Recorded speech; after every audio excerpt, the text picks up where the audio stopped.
IAS এর স্ত্রীর শ্লীলতাহানি আর এই গাফিলতির অভিযোগ 3 মহিলা পুলিশের বিরুদ্ধে। গাফিলতির অভিযোগ, আইএএস স্ত্রীর শ্লীলতাহানির অভিযোগ, এক আইএএস এর স্ত্রীকে শ্লীলতাহানির অভিযোগ ওঠে, গাফিলতির অভিযোগ ওঠে 3 মহিলা পুলিশের বিরুদ্ধে।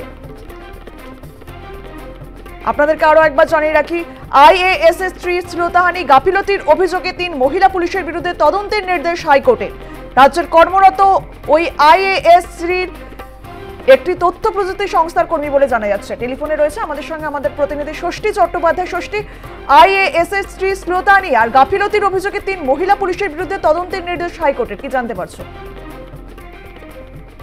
দেখো, এই রাজ্যের কর্মরত একজন আইএএস অফিসারের স্ত্রী, যিনি একজন, যে কথা তুমি বলছিলে, তিনি তথ্য প্রযুক্তি সংস্থার একজন কর্মী, এবং গত 15ই জুলাই রাতে এক অপরিচিত ব্যক্তি তার বাড়িতে আসেন এবং সেই সময় বাড়িতে উপস্থিত কেউ ছিল না, এবং সেই সময় সেই সুযোগ নিয়ে মূলত আগ্নেয় অস্ত্রে ভয় দেখিয়ে ওই মহিলার ওপর শ্লীলতাহানি করে, এমনটাই অভিযোগ।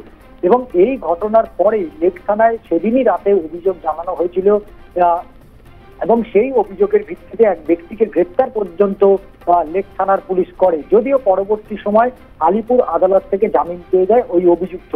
এবং কলকাতা পুলিশের এর ভূমিকাতেই মূলত চ্যালেঞ্জ করেই কলকাতা হাইকোর্টের দ্বারস্থ হয়েছিলেন ওই আইএএস এর স্ত্রী, এবং সেই মামলা দীর্ঘ সময় ধরে চলছিল। এবং মূলত হাইকোর্টের যে আজকে নির্দেশ, অবশ্যই ল্যান্ডমার্ক জাজমেন্ট বলা যেতে পারে।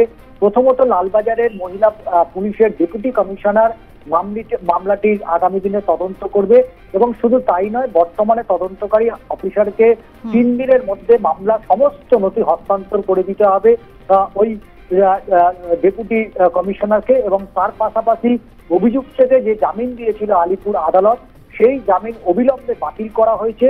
এবং শুধু তাই নয়, এই তদন্তের তথ্য বিকৃত, এবং শুধু তাই নয়, পদ্ধতিগত ত্রুটির জন্য 3 মহিলা পুলিশ কর্মীর বিরুদ্ধে বিভাগীয় অর্থাৎ ডিপার্টমেন্টাল এনকোয়ারি করার নির্দেশ দিয়েছেন বিচারপতি রাজশ্রী ভরদ্বাজ।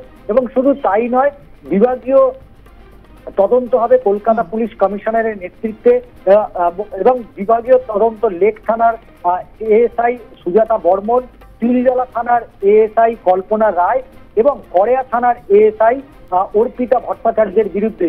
এই 3 মহিলা পুলিশ আধিকারিকের বিরুদ্ধে ইতিমধ্যেই ডিপার্টমেন্টাল ইনকোয়ারি নির্দেশ যেমন দেওয়া হয়েছে, তার পাশাপাশি যাতে অভিযুক্তর বিরুদ্ধে নতুন করে যাতে এই মামলার আরো তদন্ত শুরু করে, এ বিষয়ে কিন্তু আদালত আজকে নির্দিষ্ট করে নির্দেশ দিয়েছেন। এবং আগামী 3 দিনের মধ্যে এই যাবতীয় যে নথি, যা এতদিন এই আধিকারিকদের হাতে ছিল, সেই নথিপত্র সমস্তটাই কিন্তু তুলে দিতে হবে মহিলা ডেপুটি কমিশনারের হাতে। একদম, বেশ, ধন্যবাদ ষষ্ঠী। রাজ্যের কর্মরত ওই আইএএস অফিসারের স্ত্রী একটি তথ্য প্রযুক্তি সংস্থার কর্মী বলে জানা যাচ্ছে। অভিযোগ, গত 15ই জুলাই রাতে এক ব্যক্তি জোর করে বাড়িতে ঢুকে তার শ্লীলতাহানি করেন। গাফিলতির অভিযোগ 3 মহিলা পুলিশের বিরুদ্ধে, তদন্তের নির্দেশ হাইকোর্টের।